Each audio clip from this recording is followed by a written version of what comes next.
Buenas tardes a todos. Vamos a orar antes de empezar. Gracias, amado Padre, por este momento. Te pedimos que vos, con tu Espíritu, nos ayudes a escuchar tu palabra y poder entender cuál es tu mensaje para nosotros hoy. En el nombre de Jesús oramos. Amén. Vamos a saludarnos unos a otros. Vamos a decir que el Espíritu Santo te llene. Que el Espíritu Santo te llene. Bien. Muerte y vida. Si hay algo en el mundo que se evita hablar mucho, es sobre la muerte. La muerte es una cuestión que nos inquieta, nos da miedo, nos da incertidumbre e inseguridad. Y a toda costa, nosotros las personas, los seres humanos, queremos evitar hablar de la muerte y pensar en la muerte.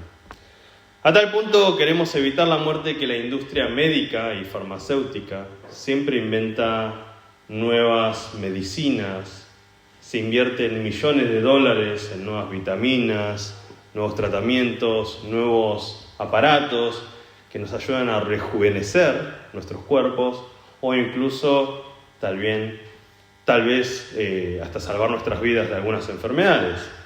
Siempre hay un dicho entre los coreanos, ¿no? Chuketa, que queremos morir, pero en realidad no queremos morir. Nadie quiere morir ahora.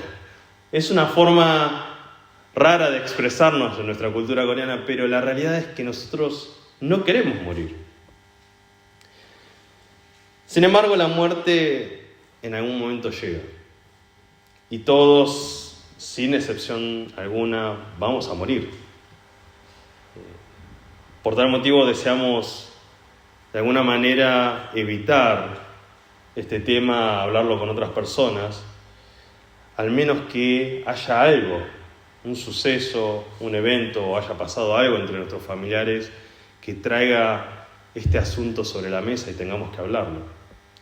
Pero siguiendo lo que dice la palabra de Dios, hay una verdad que nos impacta, que es que la muerte física llega en algún momento, pero también hay una muerte espiritual en las personas.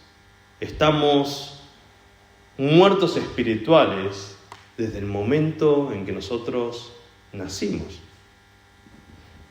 Y esa muerte se trata sobre el pecado. Si uno ve a un niño, ya desde la misma naturaleza del niño empieza a comportarse mal. Y es porque dentro suyo lo único que gira en sus pensamientos es el egoísmo y el pecado. Hay maldad y eso es la muerte espiritual de la que nos habla la Biblia. A su vez, no solo nuestros espíritus están muertos por el pecado en lo individual, también muchas veces la Biblia habla de un grupo de personas que están muertos espiritualmente. Sobre todo en este pasaje vemos que Dios habla de que el pueblo de Israel estaba muerto. Y no es que las personas estaban muertas, sí habían muerto muchas personas porque habían invadido los babilónicos, pero había muchas personas que estaban vivas físicamente. Sin embargo, Dios los describe como personas, como un pueblo muerto. Ahora, ¿no hay solución para la muerte espiritual? ¿Cómo revivimos nuestras vidas espirituales? ¿Cómo podemos revivir, por ejemplo, nuestra iglesia si vemos que nuestra iglesia se está muriendo espiritualmente? El libro de Ezequiel es un libro fuerte, es revelador, porque habla de el juicio inminente de Dios por la muerte espiritual, pero al mismo tiempo habla de la esperanza de la vida que nos puede dar el Señor. Entonces veamos juntos entonces ahora cuál es nuestra condición. ¿Estamos muertos o vivos? ¿Cómo nosotros podemos, si estamos muertos, volver a la vida? Vamos a ver esto a través del pasaje que leímos hoy. Lo primero que entendemos es que estamos completamente muertos en el pecado como huesos secos. Estamos completamente muertos en el pecado como huesos secos. Ezequiel es un profeta que empieza a profetizar, no en la tierra de Israel, no en Judea, sino cuando estaban ya desterrados en Babilonia. Si nosotros vemos la historia de Israel, Israel sale de Egipto en el Éxodo, es liberado, y durante siglos Israel lo único que hace es constantemente ser infiel a Dios, quebrantar el pacto que Moisés trajo para el pueblo de Israel. Dios quería que Israel sea un pueblo santo, pero Israel constantemente no solamente transgredía e incumplía las leyes que Moisés había traído, sino que hasta levantaban altares e ídolos de los dioses que estaban en las tierras de alrededor. Una, otra vez de nuevo. Vemos la época de los jueces que vuelven a transgredir. Después ellos piden un rey, pero los reyes, hay muy pocos de esos reyes que nosotros que vemos que quieren cumplir la palabra de Dios. Además constantemente transgreden. Y la maldición, una de las tantas maldiciones que Moisés le había dado al pueblo de Israel por si incumplía la ley, era que iban a ser exiliados, que iba a venir un enemigo, un imperio o otros reyes, iban a invadir la tierra, iban a matarlos a muchos, pero a otros los iban a llevar a otras tierras. Y esto, aunque Dios en su misericordia constantemente perdona, llega un momento en que el juicio de Dios es inminente e Israel termina siendo destruida, tanto el norte como el sur, se termina destruyendo el templo de Dios, y Ezequiel empieza a profetizar en la época donde los israelitas ya estaban viviendo en las tierras de Babilonia, que era el imperio que había destruido a los judíos.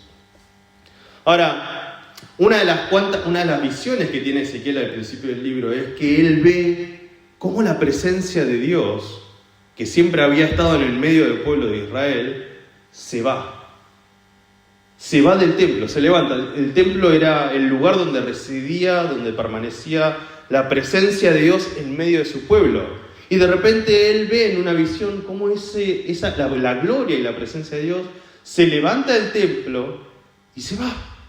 Eso es algo terrible, porque la identidad de los israelitas estaba en que Dios estaba en medio de ellos.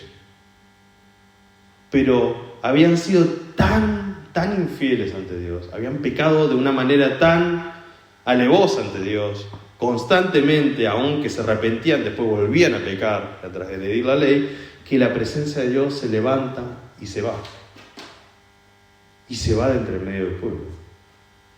Y ahí es cuando entran los babilonios, y ahí es cuando Israel es totalmente destruido. Imagínense esta situación. Ezequiel en tierra de Babilonia empieza a tener visiones sobre la gloria de Dios que ya no está más dentro del pueblo de Israel. Y ahora tiene otra visión más. Tiene una visión en la cual el Espíritu de Dios dice que la agarra y lo lleva hacia un valle. Un valle es una tierra plana, entre medio de montañas. Y esto es sorprendente porque lo más probable es que ese valle donde haya estado Ezequiel es el valle de Babilonia.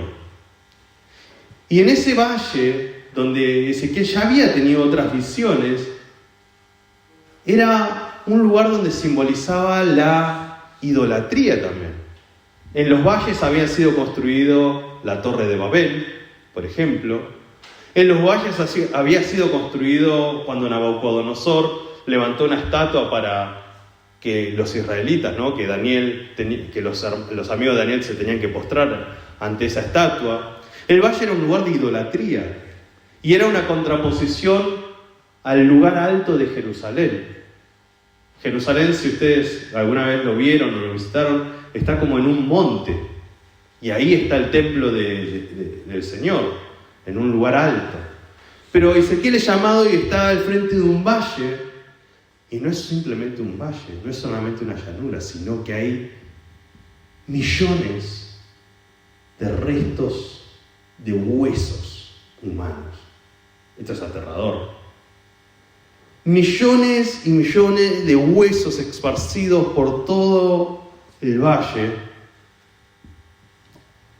Y lo que él ve es que están muy secos. Dios, el Espíritu lo hace llevar de un lado para el otro para que él pueda ver y chequear que no hay nada que ni siquiera haya quedado un pedazo de carne. Huesos completamente secos. A tal punto están los huesos en esa condición que ya ni siquiera están unidos, sino que están dispersos. Entonces no se puede distinguir de una persona a la otra. Se ven muchos cráneos, muchos fémurs, muchos omóplatos y muchas diferentes partes, pero no se puede ver si hay una persona ahí. Solamente ve una multitud de huesos que está completamente secos. Una imagen que Ezequiel ve y Dios lo que le está revelando es así de muerto está mi pueblo Israel. Así de muerto está la condición espiritual del pueblo de Israel. Ahora, cuando nosotros vemos, si hace poco tuvimos un velorio y nosotros vemos una persona que acaba de fallecer, siempre hay en el corazón de una persona, si alguien ve a una persona joven, por ejemplo, fallecer, dice, capaz que se levanta, ¿no? Capaz que si hacemos reanimación esa persona puede levantarse.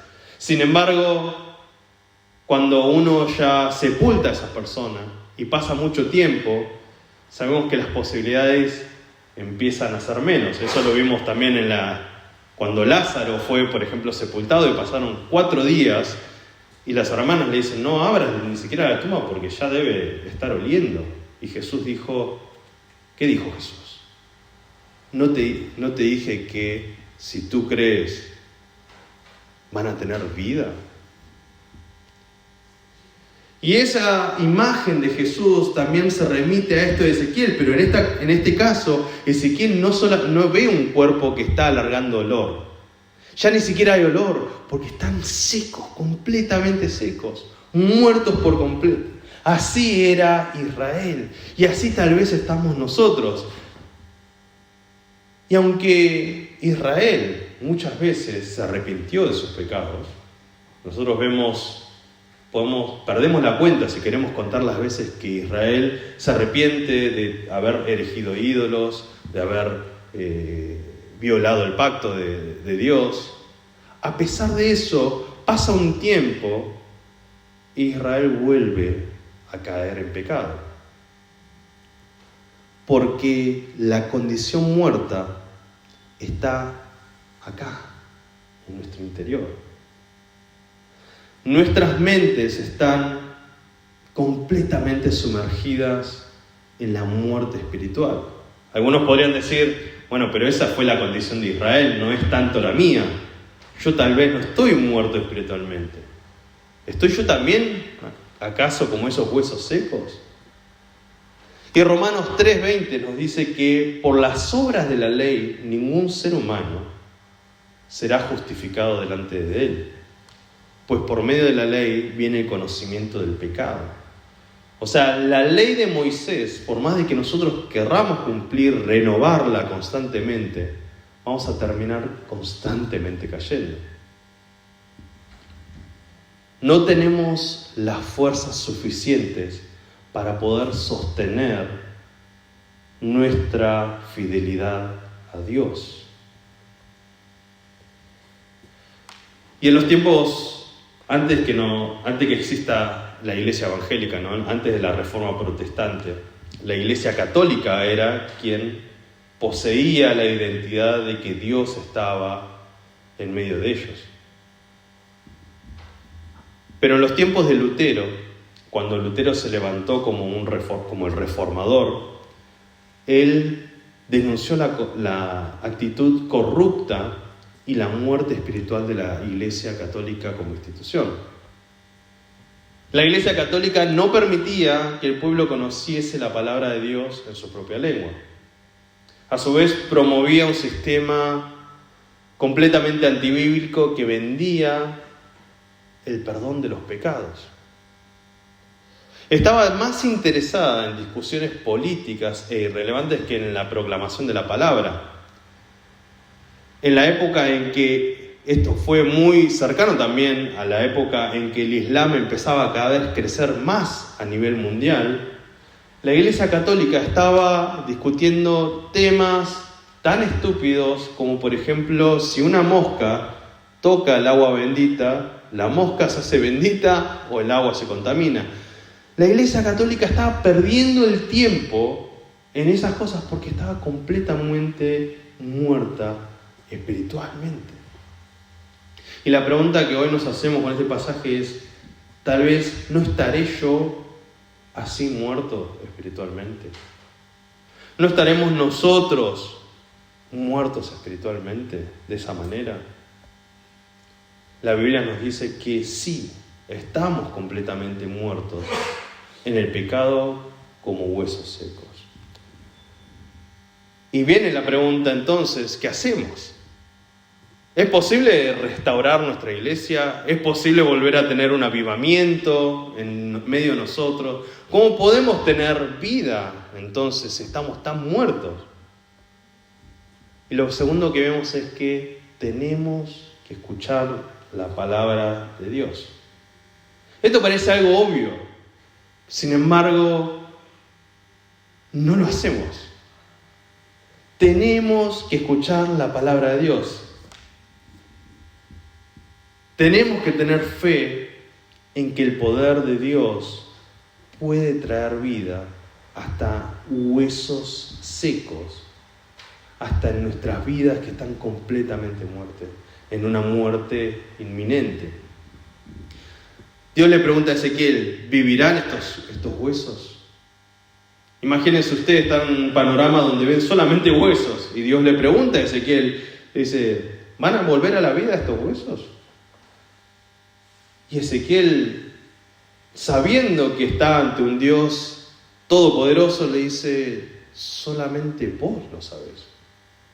Solamente vos lo sabés, Dios. Y ahora Dios le dice, profetizá a estos huesos y deciles, escuchen la palabra de Dios. Escuchen la palabra de Dios a huesos completamente secos, completamente muertos, gente que ya no tiene ni oído, no hay tímpanos, no hay nada, no hay absolutamente nada que pueda hacer que ellos escuchen. Y lo que dice Dios es, voy a hacer que entre ustedes entre espíritu y van a vivir. Y así lo hizo Ezequiel.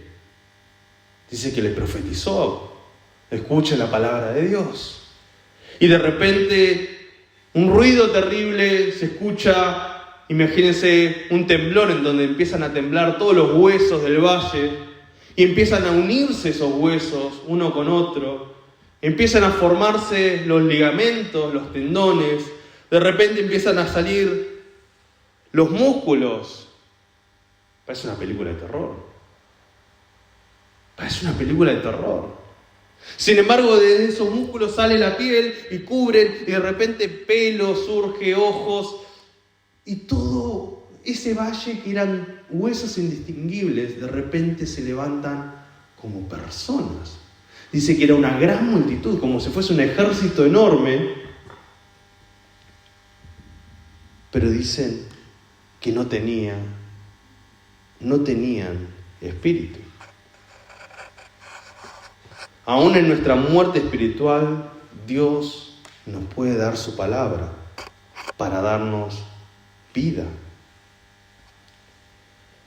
La fe viene del oír de la palabra de Dios. Y la justificación de Dios viene por la fe. Eso lo podemos ver en Romanos 10:17, que dice: así que la fe viene del oír y el oír por la palabra de Cristo. Romanos 3:22-23 dice: esta justicia de Dios por medio de la fe en Jesucristo es para todos los que creen. Nosotros entendemos que si no es porque Dios nos habla a nosotros no podemos tener vida. Por lo tanto, tenemos que escuchar la palabra de Dios. Pero el pueblo de Israel muchas veces escuchó y hasta siguió la palabra de Dios en algunos casos. Sin embargo, como venimos diciendo, cayó reiteradamente en desobediencia y luego cayó en el juicio de Dios. Entonces, ¿no es suficiente con la palabra de Dios? ¿No es suficiente?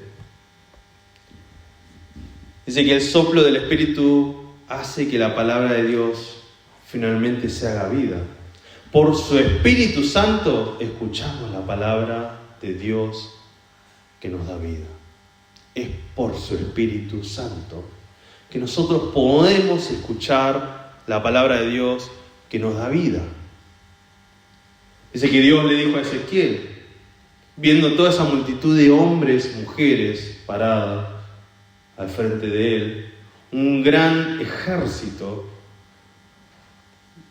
profetiza al Espíritu que sople sobre ellos. ¿Vieron cuando Dios en Génesis dice que sopló aliento de vida para darle vida al hombre? Sopló su Espíritu sobre esos cuerpos y dice que van a vivir. Y así sopló el Espíritu y todo el gran ejército de personas cobró vida. Y Dios explica el significado de esta imagen. Dice que estos huesos son la casa de Israel que dicen: nuestros huesos se han secado y nuestra esperanza ha perecido. Se murió nuestra esperanza. Estamos completamente destruidos. Muchas veces nosotros nos sentimos en esa situación, no tenemos más esperanza. Sin embargo, por el Espíritu de Dios, por la palabra de Dios, nosotros podemos volver a tener vida. Es por su Espíritu Santo que podemos tener la identidad de pueblo de Dios, porque fuimos resucitados por Él y por su obra.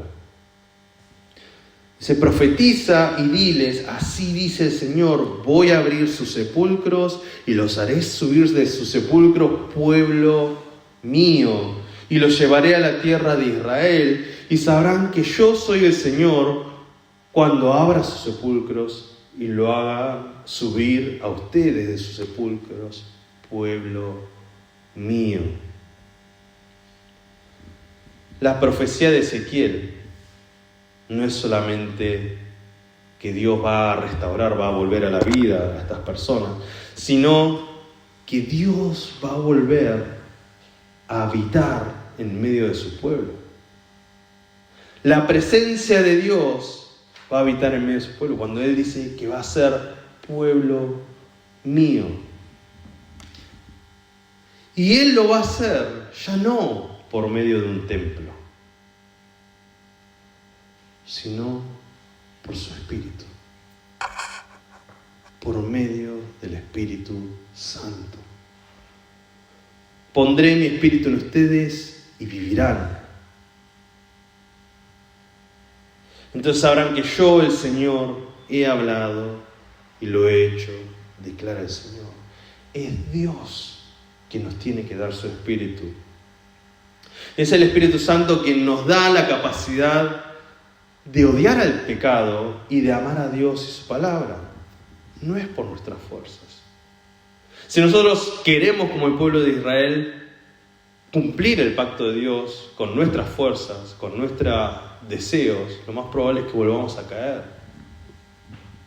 Pero es por el Espíritu Santo que nosotros podemos tener ese deseo de querer amar la palabra de Dios y vivir junto a la palabra de Dios. En Ezequiel 11:18, si vemos un poco más atrás de este pasaje, dice: cuando lleguen aquí, quitarán de ella todas sus cosas detestables y todas sus abominaciones. Yo les daré un corazón y pondré un espíritu nuevo dentro de ellos. Y quitaré de su carne el corazón de piedra y le daré un corazón de carne, para que anden en mis estatutos, guarden mis ordenanzas y las cumplan. Entonces serán mi pueblo y yo seré su Dios.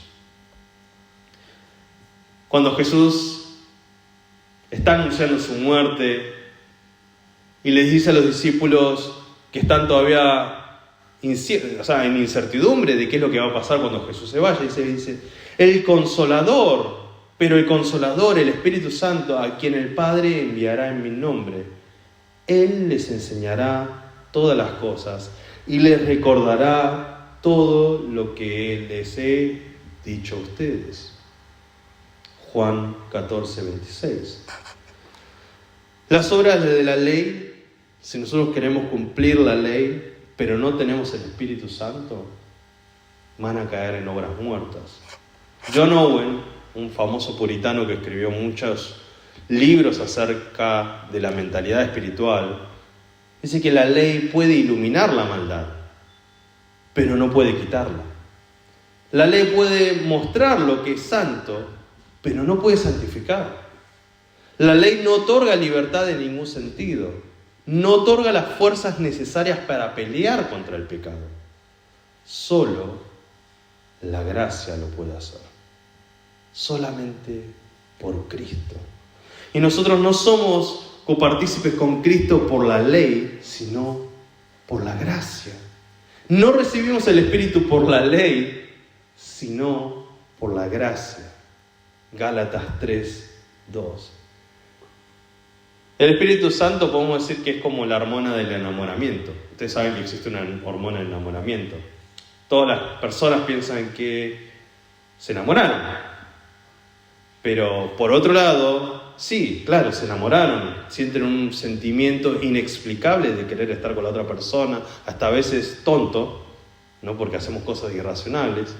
Pero hay una hormona que cuando nosotros nos encontramos con esa persona, empezamos a disfrutar estar con esa persona, pegamos onda, como dicen los jóvenes, se segrega una hormona que se llama oxitocina. Y esa hormona lo que hace es que sintamos un apego inexplicable al ser que nosotros estamos amando. Cuando se segrega la oxitocina en mi cerebro, de alguna manera voy a empezar a estar preso de mi enamoramiento inexplicable, que genera sensaciones de euforia, alegría y placer al estar con esa persona. Sin embargo, necesito estar constantemente en una buena relación con esa persona, porque se empiezan a haber peleas, se empiezan a haber desacuerdos o empieza a haber eventos que empiezan a ser contrarios, a romper con esa relación. Lo que empieza a pasar es que la oxitocina se ve amenazada y se empieza a apagar y cada vez voy a sentir menos apego a esa persona en cuestión. Y de la misma manera el Espíritu Santo trabaja cuando aparece la palabra de Dios en nuestras vidas. Si nosotros no tenemos al Espíritu Santo, la palabra nos resulta aburrida. Abrimos la Biblia y estamos así. La palabra de Dios nos resulta tediosa. alejada de nuestra realidad. Pero cuando aparece el Espíritu Santo en nuestras vidas y nosotros leemos la palabra, inexplicablemente empezamos a enamorarnos de Dios y de su palabra.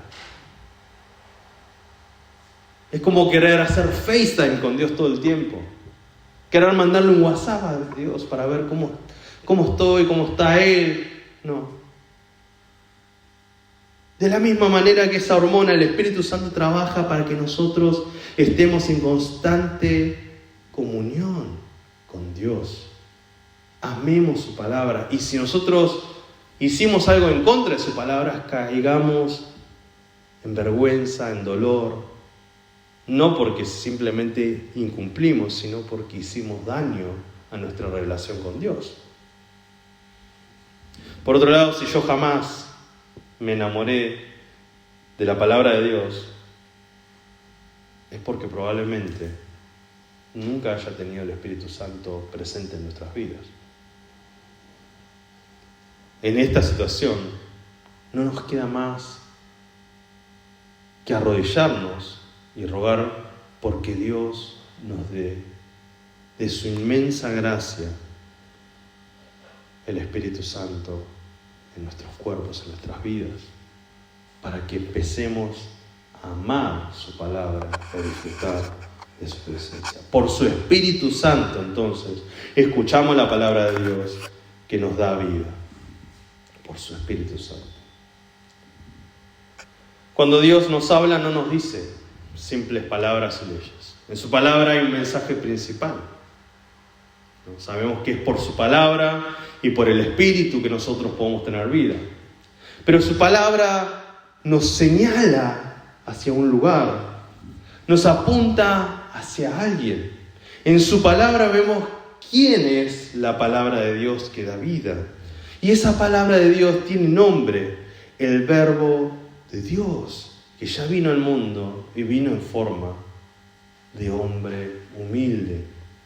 Juan nos dice que en el principio era el Verbo, y el Verbo era Dios, y el Verbo estaba con Dios. Y ese Verbo se hizo carne y mostró la gloria de Dios. Ese Verbo, la palabra de Dios, es Jesucristo. Jesucristo. Nosotros cuando nos encontramos con la palabra de Dios, estamos viendo a Jesucristo. Estamos viendo cómo Dios nos trajo por medio de toda su historia a Cristo. Y aun cuando nuestra muerte es inminente, el pecado nos destruye cada día que vivimos, si el Espíritu de Dios nos muestra a la palabra de Dios, a Jesucristo, podemos vivir. Por lo tanto, no es momento de tal vez hacer obras, cumplir leyes o estructuras nuevas en nuestras vidas o en la iglesia o las organizaciones. Tenemos que caer de rodillas cuando vemos que estamos muertos espirituales. Tenemos que caer de rodillas delante de Dios y pedirle desesperadamente que sea Cristo quien nos vuelva a dar la vida, que sea el Espíritu Santo quien nos infunda vida, que nos muestre a Cristo una vez más. Porque podemos volver a la vida por medio de su palabra y el Espíritu. Las iglesias en el mundo siempre buscan avivamientos. Esto es algo, todos buscan un puñé. Quieren tener un avivamiento en sus iglesias. Sin embargo, muchos creen que el avivamiento, el puñé, es un simple evento efusivo de mucha gente orando y gritando. Sin embargo, estos avivamientos muchas veces solamente terminan apagándose. Son como las renovaciones que tuvo Israel de volver al pacto de Moisés. Un avivamiento verdadero, en cambio, perdura en el tiempo, queda en la historia, sigue edificando la iglesia hasta el día de hoy, porque viene de Dios, viene de su Espíritu Santo. Si nosotros vemos la vida de Lutero, el reformador, él tuvo un momento de crisis cuando, volviendo a la casa de sus papás, él ya había terminado su magíster en Derecho, en Leyes, y volviendo a la casa de sus papás caminando, empieza a haber una tormenta bastante particular, en donde empieza a ver caer rayos. Y uno de esos rayos cae cerca de él, al punto que él sale volando, dice. No lo llega a matar, pero sale volando por la onda. No sé si alguna vez le cayó un rayo cerca. A mí me pasó una vez cuando estaba pescando en un bote y casi se nos movió el bote así y nos aturdió porque el rayo cayó cerca. Bueno, algo así parecido le pasó a Lutero. Y salió volando, y dice que después de ese evento, él empezó a orar a una de las santas y dijo: me voy a hacer fraile. O sea, me voy a hacer cura, me voy a hacer monje. Y se fue a ser monje. Cumplió con su palabra, por más de que el papá estaba totalmente en contra de esa decisión, porque imagínense todo lo que había estudiado Lutero, había estudiado filosofía, había estudiado derecho.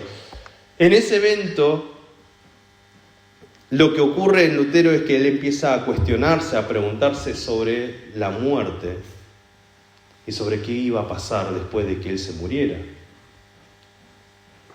Entonces empezó su carrera como fraile, se metió a un monasterio, empezó a ser un monje católico, y dice que en el monje no era un monje cualquiera. Dice que Lutero constantemente leía la palabra, constantemente estudiaba las escrituras y oraba. Constantemente leía la palabra y se dedicaba a la oración.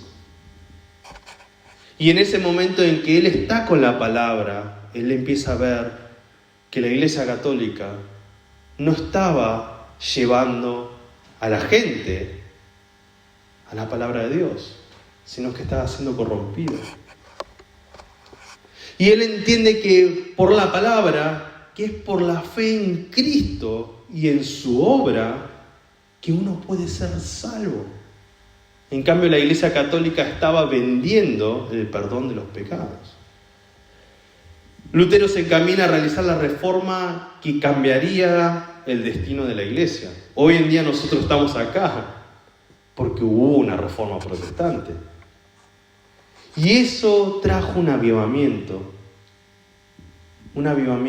que nos recuerda hasta el día de hoy que nosotros tenemos que estar con la palabra de Dios.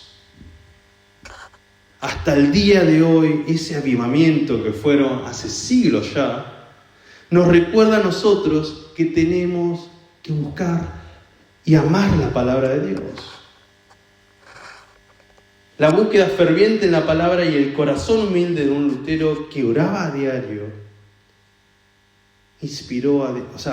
llevó a este hombre a recibir la inspiración divina por medio de su Espíritu Santo.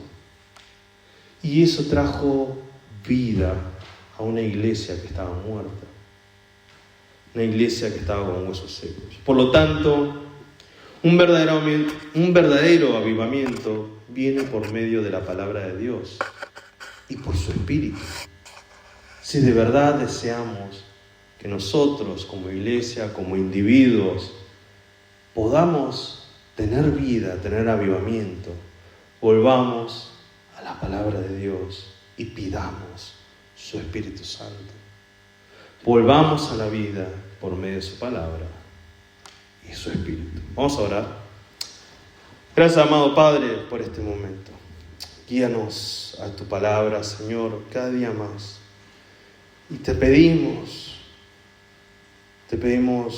con nuestros corazones humillados, que vos nos ilumines con tu Espíritu Santo y podamos estar nuevamente buscando tu rostro por medio de Cristo Jesús. Danos de tu Espíritu Santo. En el nombre de Jesús. Amén.